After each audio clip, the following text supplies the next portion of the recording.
Today, in a Michigan courtroom, a serious case takes center stage.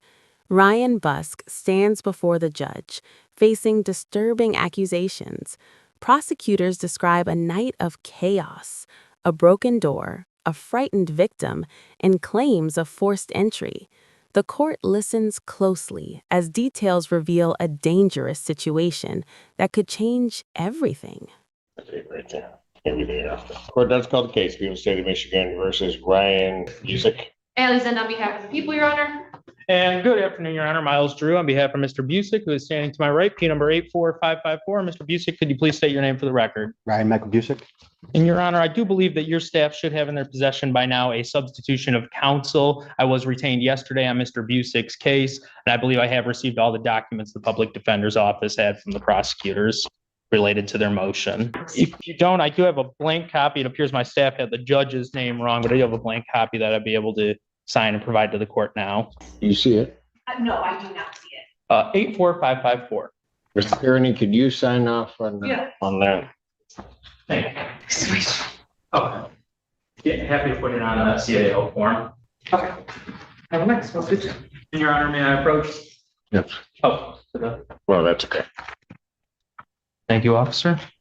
Gotcha. Okay. I will sign off on that, but we can proceed at this point. All right. Thank you, Your Honor. This is the people's motion. You're prepared to argue it at this point? Yes, I am, Your Honor. Counsel, did you receive copies of emails that your client had been forwarding to the court? I think we sent those to the prosecutor. Correct, Your Honor. I believe that was yesterday. Yes, I'm in receipt of one email to the court, a copy of the prosecutor's motion with one exhibit attached to it, and then a copy of the police report and the information. Well, I don't know what point you got that, because there were 3 emails to the court. Oh, there was. I am only aware of one email. Video attached. And I have the one with the video attached. There were 2 after that. there were 2 after that. May we briefly go off the record so I can review these 2 other emails, Your Honor? Yeah, what are did you have copies of them?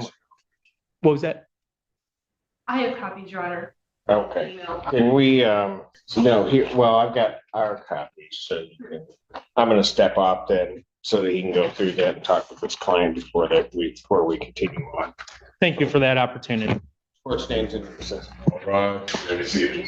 Alexander, on behalf of the people, Your Honor. And good afternoon again, Your Honor. Miles Drew on behalf of Mr. Busk, who's approaching my right. And can you please state your name for the record? Ryan Michael Busk.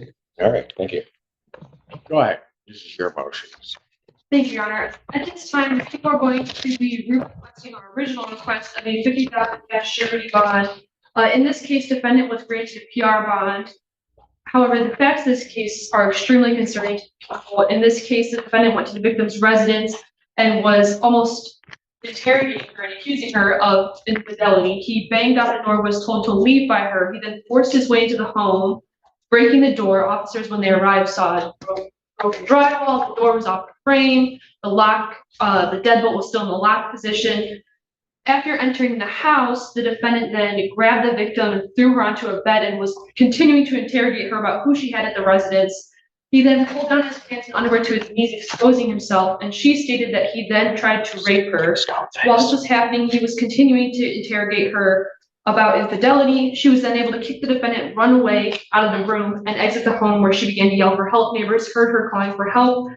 After that, the defendant then chased her down and tried to stop her by grabbing her arm, causing her to fall. Law enforcement arrived shortly after, and in the videos, you see that it was raining, and they were both covered in rain, I guess water, I don't know. But it's very concerning, especially given that there was the broken door. And then not only after that, when he gets into custody, one of the 2 calls he makes, while one of them was prior to bond conditions, it was concerning to the people, given that in that call, he continues that line of interrogation of accusing her of cheating and infidelity on the jail calls.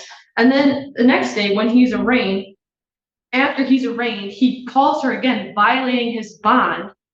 And it just seems, especially given these emails that we received yesterday, he has this obsessive disposition with his victim, and it's very concerning to people given the facts of this case and his actions after this case occurs. So at this time, we're going to be re-requesting our $50,000 request and believe that a personal recognizance bond was an abuse of discretion, Your Honor. Ms. Franz. And Your Honor, we would admit that there was a call that occurred in the jail line, the one call that is a violation of the court's bond conditions for the no contact. I would note that all the allegations the prosecutor has gone over as it relates to the bond violations were prior to me being retained as counsel. Mr. Busick's a lifelong resident of Ypsilanti. He has a clean eye chat that I've seen, meaning he has no priors and accordingly no capious history. While this is a very serious charge, and Mr. Busick does contest the allegations and is serious about facing them as evidenced by retaining counsel, I would note that there was no injuries or medical treatment and that Mr. Busick did comply with police officers. While I'm not here to litigate the facts of this case in a bond hearing, I think it's evident from looking at this case and the pending case against the complaining witness, where my client is the victim, that they have a dysfunctional long-term relationship that will no longer work out in any capacity as a romantic relationship. I've expressed that to Mr. Busick, and he's been receptive to that feedback. I think it's clear that neither party has treated each other very well. He is living currently in Ypsilanti with his mother, Lisa, who's in court today, his stepdad, Doug, who is also in court today, sister Chelsea, who is not here, but has been in constant communication in my office. His sister Erica is here in court, so he has strong family support in this matter. He does have 2 children with the complaining witness in this matter, his son Matthew, 4 years old, and daughter Scarlett, 2 years old. It's a shared custody situation where he has the kids on the weekend and about 2 or 3 nights during the week. His mom and sister are facilitating those custody exchanges, and I have expressed not only to Mr. Busick, but to the family, the importance of the no contact order, including that it means no third-party contact, and have instructed the family not to discuss this case in any capacity whatsoever with the complaining witness. As for work, Mr. Busick is a journeyman carpenter with the Regional Carpenters and Millwright Union. He has over 10 years experience and 6 years with the union. He has good health coverage through his job that provides for not only him, but his children with the complaining witness. It's our understanding that the complaining witness does not work. And even though there's no child support order in place, he does also provide support to the mother of his children for expenses when she has the kids in her possession. In other words, he is the provider for these children, and they get their health insurance through his job. And that appears to be the only avenue for their health insurance. And he is at risk of losing this job should he go to jail. So, Your Honor, I would, conclude by saying that counsel was retained after all these allegations, that Mr. Busick has no prior criminal record. And I think him and the family maybe didn't understand the scope and importance and severity of a no contact order. I have counseled them at length about that no contact means for any reason. Yet you have understood about that, counsel? Your Honor, I think it's somewhat common for people. I know no contact means no contact, and it's very straightforward, but I think people that have no prior history with the criminal justice system sometimes do not think things are as straightforward as they are. He certainly makes no excuses for his behavior, and he knows it's inexcusable to make those calls. We would be asking for a $25,000, 10% with the tether. But he's still, from the allegations, and I'm not making necessarily a presumption of his guilt of those, but he's making certain allegations regarding her infidelity, then ultimately gets arrested. After creating, some damage or allegedly creating some damage to the premises, and things not going well because now you're in custody, you're told by the magistrate not to have contact, and what does he do? He has contact. And about the same thing that the allegations are about. Right. I understand the court's concerns. That's why we are asking for a cash bond in this matter. I would point out that, since he was assaulted in March by the complaining witness, which resulted in felonious charges, these have been some of the hardest and trying months of his life. He has not been in his right state of mind. We're going to be looking to getting him, treatment while on bond and getting evaluated for a treatment course so he can get some support in facing this tough time, Judge. Ultimately, there's no excuse for making the phone call on bond. We understand that the allegations are concerning. We can test them as it relates to the case. Tell me how I can even be sure that he's going to follow this court's conditions? Well, I think you have his family sitting right here in the courtroom, that they're accountable, good members of our society that are going to be looking out and holding him accountable. They have, financial interests involved in this case as well. They are living with Ryan. He has no prior record, which I think speaks to the fact that they raised him pretty well up to this trying point here. And I think that the tether, was put in place after these phone calls, and there's been no issues with the exclusion zone. So I think in that respect, the tether is working, Judge. And I think you have members of the community that will be looking out to assure that your court order is followed by Mr. Busick. And I think this is a real wake-up call for him, quite frankly. This isn't a situation. Prosecutors demand a higher bond, citing violent behavior and broken rules. They reveal jail calls and repeated contact, despite clear court orders. The defense responds, highlighting family support, a clean record, and 2 young children. They argue for a second chance, saying this was emotional chaos, not criminal intent. He's used to being into, given his clean criminal record. And I think he's standing up a little bit straighter now after this and understands just how much is on the line after having a stern talking with counsel both last night and prior to court today about the severity of the situation that he's in here, Judge. In the 14B case, isn't there a no contact? There is a no contact order in place. So what's he doing there? That's the part that's troublesome to me. He has a case in which he's the alleged victim, right, counsel? Correct. He knows there's a no contact provision, right? Yes. Well, the no contact provision would run to the defendant in that case, which is the complaining witness in this case. How it works. That's not my point. My point is, why is him knowing that? Why is he at her residence? Well, Your Honor, I would say that I think, these no contact orders, I mean, he shouldn't have been seeing her, but this is a 10-year relationship that goes back to when they were 16 years old. They have children in common. While I certainly would have liked if this was handled. So that's all fine and dandy. But he knows she's not supposed to have contact, right? Well, he believed the condition was dropped, but I mean, I would agree that he should not be having contact. Where would he get the idea that it was dropped? I'm not sure, Your Honor. I don't believe that for a minute. I mean, he knows she's not supposed to. I mean, I'll tell you what it sounds like to me. Sounds like to me he's intending on getting the upper hand. So he goes over there and he can basically, in essence, force her to give whatever answers he wants, because the one thing at least he knows or thinks is that if he calls the police, she's in violation, I'm not. No, I don't think that that's the situation going on. I mean, when the police officers did bring up the no contact order on the scene, he said that he had thought it had been dropped. I mean, I think he's simply concerned about, these beliefs of infidelity, Your Honor. It's an improper way of going about it without doubt. But given that he has no record, he hasn't had any trying situations. He's only 26 years old. Any trying situations like this in his life, I would view this as kind of a one-off situation, that now that he has the accountability structure in place with his family being aware of what's going on, being in the courtroom here supporting him, that this type of behavior would not continue. And I expect him to comply with all court orders going forward, Judge. Anything else from people? Nothing. I mean, I just have concerns given what the court stated with the no contact order in the 14B case, and given that the victim in her interview with police at the scene states that they're separating. So I don't know why he would go to her residence to accuse her of this break-in and assault her. I just don't understand. But nothing else from the people as far as this goes, Your Honor. All right, and I think you know this, counsel. What I really should do is I should revoke his bond. He doesn't make it a day before he's violating the bond condition. I understand the court's concern. It's not. What is troublesome for me is that he violates the bond condition. And when you look at the transcript of what he's talking about in the very first part, it's just a continuation of what got him there in the first place.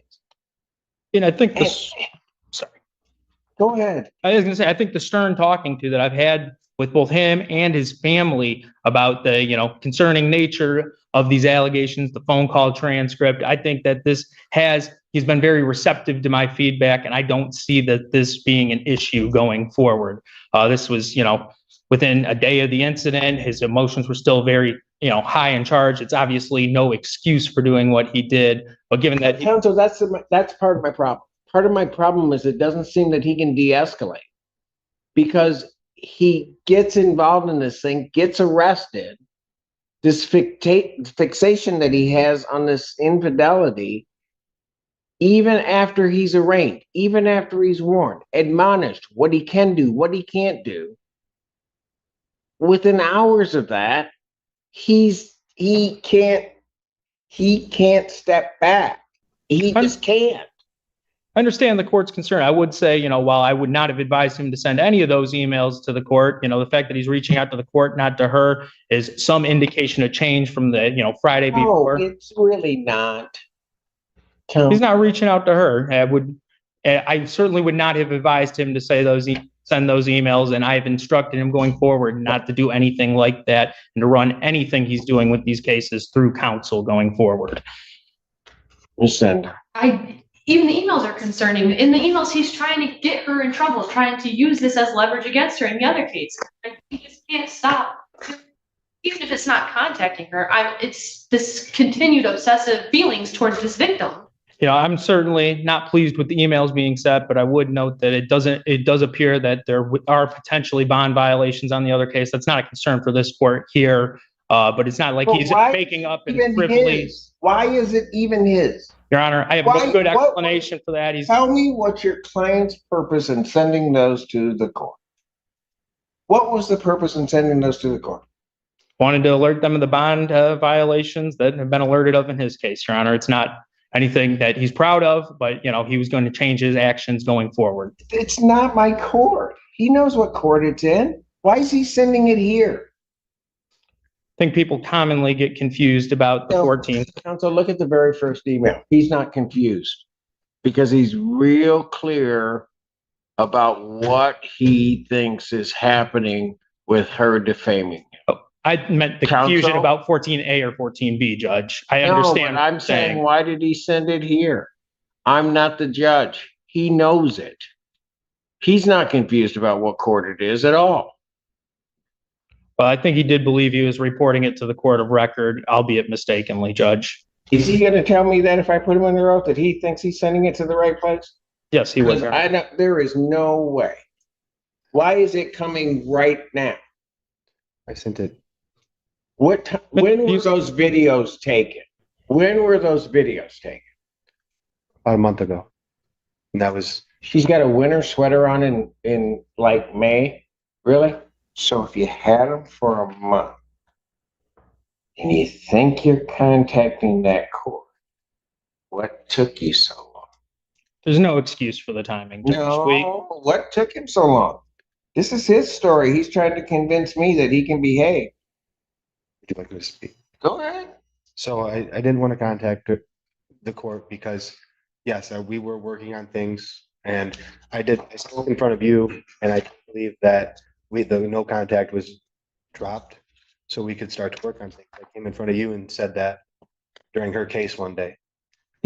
Your Honor, I would note that it was charged as a felony case, and I know you typically sit on the PCC docket, so you may have been a judge that appeared on that case at some point. My understanding is that currently it is just the misdemeanor domestic violence charge that is still pending against the complaining witness, but I do believe it was a felony case where it's possible you would have been a judge that sat on that docket. And Your Honor, if the court does remember, you were on that case for PCCs, but the people had declined to address the no contact and change it, given concerns of the case. If you were looking to report these month-old alleged bond violations, why did the court need to know that now she's defaming you? I just said there's no excuse for sending it. There's no excuse for the slander. What? No excuse for the slander. Yeah, but how is that a bond violation? I believe there was an understanding from Mr. Busick that there was some kind of no alcohol or no drug provision as part of her pretrial release order. I believe that's what he understood. Whether that is or is not the case, I'm not sure, Judge. But then it says and is now causing defamation against me. Why is that important to the other court? It's not. Yeah, it's only important to this court Correct. and this bond hearing. And I did believe that it was still here. I didn't know it was at 14B. How come you didn't go through your attorney to send this? I was not retained at that time, Your Honor. No, I'm talking, he had a PD at the time. Why didn't you go through her? I did try to call her that morning after speaking to the prosecutors, I believe.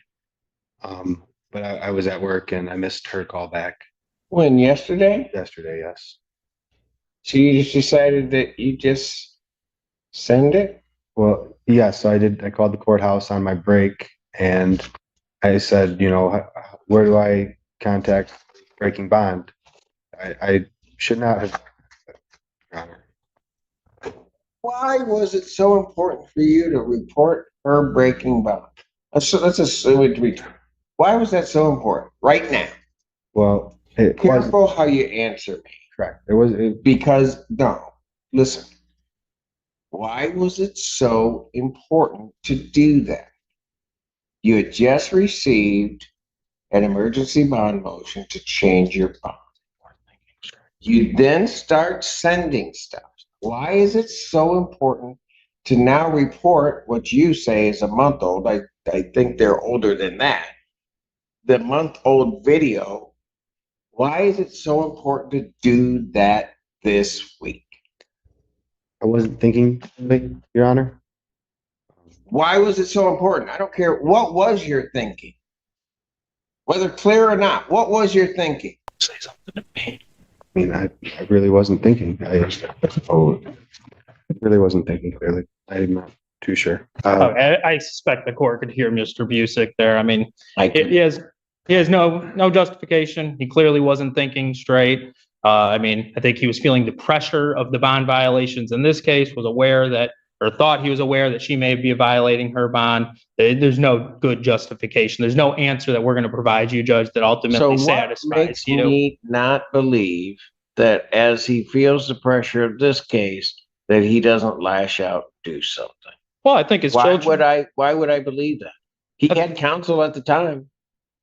I don't think he had the same trust relationship with that counsel that he has now. And I think knowing how much his children's health care is on the line because of this, because his job is on the line. It's all on the line. It was absolutely on the line after he was arrested. It was on the line when he made that call. It was on the line when he starts sending these emails. It's always been on the line. I don't know why he can't recognize that. And that leads me to believe that no matter what I tell him, he can't do it. If he doesn't understand that from the very beginning, what's at stake. And I do believe that he went over to that unit. Now, he went over there to get her in trouble, just like these emails. That's what he's doing. No, I don't think that the facts when the case is litigated will show that that was his intention at all, Your Honor. I understand the court having concerns, but I think not only, my talking with him, but now this, bond violation hearing in front of his parents, I think he's going to be standing much straighter. I think he understands it. I wish he was a quicker learner. It shouldn't take his parents to make him stand up and do right. And it doesn't, Your Honor. I think that he'll prove that going forward on bond. And I think bond, to the extent that he needs help, he can get better help and services outside of jail than he could inside. Frankly, they shouldn't have to be here. Right, and he agrees. I mean, even if the prosecutor objected, they shouldn't have to be here. Right. And Mr. Busick agrees. He's embarrassed and shamed by what he is putting, not only himself, but his family through in this. He's not proud to be here today, Your Honor. When is this BCC set? Thursday. 12. So this Thursday. Well, I understand what the people's request, I understand what the defendant's request is. I don't think since he's gotten out until he's called to the carpet, this defendant really does conduct himself appropriately. I don't think that has anything to do with his parents or his family or his upbringing or anything along those lines. He just can't do it. And then start sending, he's got an attorney. And he's just sending these emails to the court, accusing her of things. He's in her proximity. He doesn't need to be around her at all. He doesn't need to be contacted. And he just continued, and that's the part that is striking to me, is the allegations in this case was that he's arguing about it, about some infidelity. He gets arrested, he goes to jail, he gets arraigned, and at no point after that whole process, after they told him, don't contact her, don't talk to her, he's got attorneys, he's all of those things. What does he do? He calls her again to berate on her. And it's very clear from her responses in the transcript. She doesn't want to talk to him about that. And he just keeps on. And then, if that isn't enough, he then says, oh, okay, well, just like paraphrasing, well, if you won't answer me, I'm going to try to get you in trouble and get you locked up. So I'm going to send this a month after. He's just playing games. And quite frankly, if he's playing games, he's playing with the wrong judge to play those games. Defendant's bond is going to be set, and the court is going to find on two bases. One, his violation after the bond terms are set, the court can review his bond. But I also think, given the way this defendant is exemplified by everything, that it was indeed an abuse of discretion to set his bond at a personal or cognizant bond in this case. Defendant's bond will be reset. The conditions still apply. His bond will be reset at $50,000 cash surety. Would you consider a 10% provision, Judge? Cash surety. You can raise it again if you want to on the 12th, but right now he's going. Fair enough. I hope you and your staff have a great day. You do the same, sir. Thank you, Your Honor. Thank you. Yes, sir. That's it for the ball. The judge is not convinced. He points to repeated mistakes, ignored warnings, and continued obsession, even after arrest and release. The defendant kept pushing limits, sending emails, making calls, refusing to stop. In a firm decision, the court resets bond at $50,000 cash, sending a clear message: rules must be followed.